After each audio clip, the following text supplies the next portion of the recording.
آج کل کا مولوی پیر یا یہ لیڈر ہوتا تو اپنے گھر والی کو پہلے لے جا کے پلاتا، لیکن دروازے پر دودھ کا پیالہ آ رہا ہے، گھر کی طرف رخ نہیں کر رہا۔ وہ مدینے کے مسجد میں پڑے ہوئے اصحاب صفہ بھوکے پیاسے وہ غریب اور غربا بیٹھے ہوئے، آؤ ابو ہریرہ بلاؤ سب کو، دودھ کا پیالہ آیا ہے۔ اللہ کے نبی خود نہیں کھاتے تھے، اوروں کو کھلا دیتے تھے۔ کیسے صابر تھے محمد کے گھر آنے والے صلی اللہ علیہ وسلم۔ یہ ہمارے نبی کا شیوا ہے، آج ہمیں بھی یہ شیوا اپنانا چاہیے۔ آج ہم سب اپنے گھروں میں اچھی پکا کے کھا لیتے ہیں، غریب مسکین ہمارا پڑوسی بھوکو مرتا، ہم اس کی پرواہ نہیں کرتے، تو غریب بھیک مانگ رہا ہے ادھر ادھر، ہم اس کی غربت کو دیکھ کے مذاق اڑاتے ہیں، ہم اس کی فقیری کو دیکھ کر کے رشک کرتے ہیں، تکبر کرتے ہیں، گھمنڈ کرتے ہیں۔ یہ تکبر اور گھمنڈ کی بات نہیں ہے۔ ہر مسلمان بھائی ہے، اور اپنا بھائی ذلیل ہو، رسوا ہو، اپنا بھائی بھکاری ہو، یہ ایک مسلمان برداشت کیسے کر سکتا ہے؟ اس لیے میرے عزیزوں، میرے دوستوں، اپنے پڑوسیوں کا سب کا خیال کرو، اپنے بھائیوں کی ضرورتوں کے لیے قربانیاں دو، اللہ رب العزت تمہیں اور عطا فرمائے گا۔ یاد رکھو، اس دنیا کے اندر اللہ عز و جل ہی ہے جو کائنات کے اندر امن و سکون پیدا کر سکتا ہے۔ دنیا مل کر کے بھی اس کو امن کا گہوارہ بنانا چاہے تو بنا سکتی نہیں۔ اس لیے قرآن پڑھو۔ اللہ رب العزت نے قرآن کریم میں کیا فرمایا؟ میں نے بتایا کہ کوانٹیٹی کتنی بڑی ہو اس کو اللہ نہیں دیکھتا۔ اللہ کے یہاں مطلوب کیا ہے؟ اللہ رب العزت نے ارشاد فرمایا کہ الذی خلق الموت والحیات لیبلوکم ایکم احسن عملا۔ وہ رب، بابرکت رب کون ہے؟ جس نے موت اور زندگی کو بنایا ہے تاکہ تمہیں آزمائے، تمہارا امتحان لے کہ تم میں سب سے بہترین عمل کرنے والا کون ہے۔ سب سے بہترین عمل، ہاں، یعنی اللہ رب العزت نے یہ موت و زندگی کے جو مرحلے رکھے ہیں، اس بیچ کے جو فاصلے، کوانٹیٹی زیادہ نہیں، احسن عمل دیکھنا چاہتا اللہ رب العزت کہ سب سے بہترین عمل کس کا ہے۔ اور سب سے بہترین عمل کس کا ہے؟ فإن خیر الکلام کلام اللہ، سب سے بہترین کلام اللہ کا کلام، وخیر الہدی ہدی محمد صلی اللہ علیہ وسلم، سب سے بہترین ہدایت، سب سے بہترین عمل حضرت محمد الرسول اللہ صلی اللہ علیہ وسلم۔ یعنی آپ کا ہر عمل حضرت نبی کریم صلی اللہ علیہ وسلم کے سنت کے مطابق ہو، یہی مطلوب ہے، مقصود ہے۔ جتنا دین ابو بکر نے مانا، عثمان نے مانا، طلحہ نے مانا، علی نے مانا، عمر نے مانا، رضوان اللہ اجمعین، اتنا دین آپ مانو، عمل کرو، انشاءاللہ ان کے ساتھ قیامت کے دن اٹھائے جاؤ گے انشاءاللہ تبارک تعالی۔ یہ ہے مطلوب۔ ماہ شعبان، اللہ کے رسول صلی اللہ علیہ وسلم، یہ شعب سے مطلوب ہے۔ شعب کے معنی ہوتے ہیں گھاٹی، شعب مانے گھاٹیاں، نشیبی زمینیں۔ اور شعبان چونکہ یہ رمضان سے پہلے آ رہا ہے مہینہ، اس کو اسی کی ایک پیش خیمہ کہہ لیں آپ شعبان کو، یعنی اس گھاٹی سے پار ہوں گے تو آپ کو رمضان کی شاہراہ مل جائے گی، برکتوں والا مہمان مل جائے گا، رحم و کرم والا، خیر و برکت والا مہینہ آ جائے گا، سایہ فگن ہو جائے گا۔ یہ شعبان کا مہینہ وہ مہینہ ہے جس میں پیغمبر اسلام حضرت محمد الرسول اللہ صلی اللہ علیہ وسلم زیادہ سے زیادہ روزے رکھا کرتے تھے۔ اور اللہ کے نبی صلی اللہ علیہ وسلم اس مہینے میں حضرت ام المومنین عائشہ صدیقہ رضی اللہ تعالی عنہا فرماتی ہیں کہ وما رأيته اکثر صیاما منه فی شعبان، رواہ البخاری، کہ اللہ کے نبی شعبان کے مہینے میں جتنا روزہ رکھتے تھے اور کسی مہینے میں اتنا روزہ نہیں رکھتے تھے۔ اور ایک روایت میں ہے فإنه كان يصوم شعبان كله، کبھی کبھی اللہ کے نبی پورے شعبان کا، ایک روایت میں ہے پورے شعبان کا روزہ رکھتے تھے، یہ بھی بخاری کی روایت ہے۔ اور مسلم اور نسائی کی ایک روایت میں ہے کہ كان يصوم شعبان الا قليلا، کہ شعبان کے کچھ ایام میں اللہ کے نبی روزہ رکھتے تھے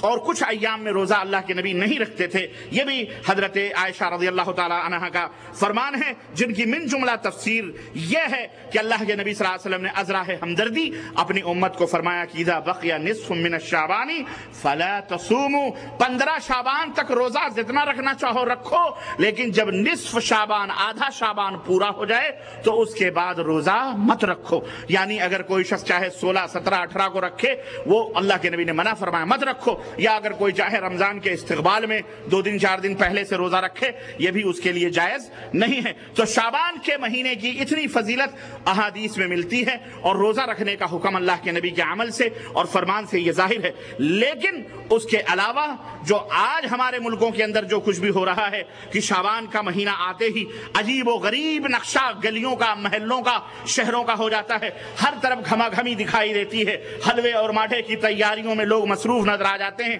اکثر و بیشتر مولویوں کے تیور بھی منبر و محراب پر بدل جاتے ہیں، گلیوں میں اسٹیج لگ جاتے ہیں، شعبان کی فضیلت میں چا بجا محفلیں منعقد کی جاتی ہیں، اور اکثر و بیشتر چوکوں چوراہوں پر چراغاں کر کے علماء کو دعوت دی جاتی ہے، اور وہ حضرت مولوی صاحب خوب چلا چلا کر فضائل شعبان، نیاز کے فضائل، فاتحے کے فضائل، حلوے اور ماٹھے اور زیارت قبور کی اہمیت پر اپنے جو ہے گلوں کو پھاڑتے ہیں۔ اور مجھے یاد آتا ہے کہ میں جس زمانے جاہلیت میں، میرا ایک دور گزرا ہے زمانے جاہلیت کا، جہاں قبر پرستی، شرک اور بدعات کے اندر یہ بندے ناچیز کسی زمانے میں تھا، اور ایک عمر گزاری ہے میں نے اس کے اندر۔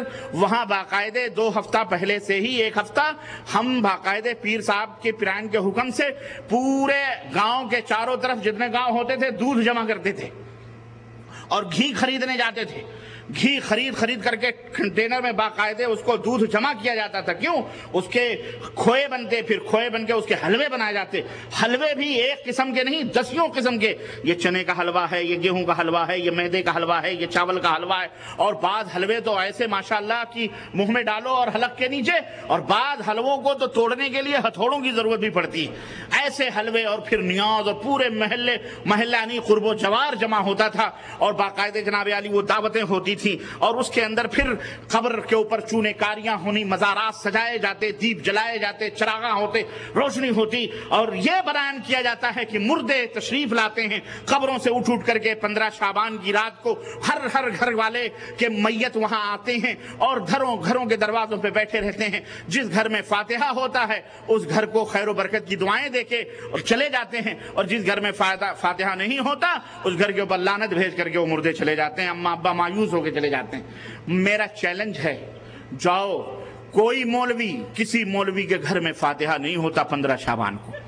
مولوی دوسروں کے گھروں میں فاتحہ کرتا، اپنے گھر میں اس کا فاتحہ نہیں ہوتا۔ واللہ بتلا رہا ہوں، یہ نہ اس کے گھر میں حلوے بنتے ہیں، ہمارے گھروں سے حلوے کی قدر ڈھیر لگ جاتی ہے، اس کے گھر میں حلوے بنانے کی مولانی ٹھرا کے سوتی ہیں، ان کو کیا فکر ہے، ٹفن آ رہی ہے، کھانے آ رہے ہیں، سب کچھ آ رہے ہیں۔ مولوی کے گھروں میں یہ سب کام نہیں ہوتے۔ ہاں عوام، اسی لیے لوگ خود فاتحہ نہیں دیتے۔ کبھی کسی کو دیکھا گھر والے کو فاتحہ دیتے ہوئے؟ نہ ہی یہ کہا جاتا فاتحہ دے دو، نہیں، یہ کہتے ہیں فاتحہ دلا دو، فاتحہ دلاؤ، فاتحہ ہاں دو نہیں۔ کیوں؟ تم تو دے نہیں سکتے، ہیں؟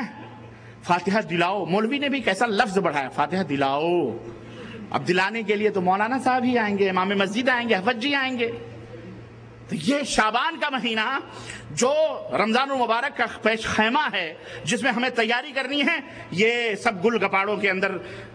اور میرے بھائیوں ایک بات یاد رکھو، اس سے پہلے میری تقریر سے پہلے شیخ یاسر جابری کی تقریر ہوئی ہے، شاید انہوں نے منہج بتلایا ہے، میں تو آرام کر رہا تھا، شاید انہوں نے بتلایا ہے کہ قرآن و سنت کو سمجھنے کے لیے کس انداز سے اس کو سمجھا جائے۔ میرا معاملہ بہت آسان کر دیا انہوں نے۔ میرے بھائیوں، یہی حقیقت اس شعبان کی بھی ہے کہ شعبان کا مہینہ نبی کی زندگی میں کتنی دفعہ آیا، 23 برس تک آیا کہ نہیں آیا۔ پھر ابو بکر کی 2 سالہ زندگی، 2.5 سالہ، اس کے بعد حضرت عمر کی 10 سالہ زندگی، دور حکومت، پھر حضرت عثمان غنی کی 12 یا 13 برس کی حکومت، پھر حضرت علی کی 5 برس کی حکومت، اور پھر دیگر صحابہ کی حکومت۔ ان میں شعبان کی 15 تاریخ آئی کہ نہیں آئی؟ ضرور آئی۔ ہمیں دین کو اپنی مرضی سے نہیں سمجھنا ہے، ہمیں دین کو وہیں سے لینا ہے جہاں سے ابو بکر نے لیا ہے، عمر نے لیا ہے، عثمان نے لیا ہے، علی نے لیا ہے، فاطمہ نے لیا ہے، خدیجۃ الکبریٰ نے لیا ہے، اور دیگر صحابہ کرام نے لیا ہے، تابعین نے لیا ہے، تبع تابعین نے لیا ہے، امام ابو حنیفہ نے، امام شافعی نے، امام مالک نے، امام بخاری نے، امام مسلم نے، امام ترمذی نے، امام ابو داؤد نے، امام نسائی نے، جتنے بھی سلف کے ائمہ گزرے ہیں، جہاں سے انہوں نے دین لیا ہے وہیں سے ہمیں بھی دین سمجھنا ہے، اور انہی سے سمجھنا ہے، انہی سے سمجھنا ہے۔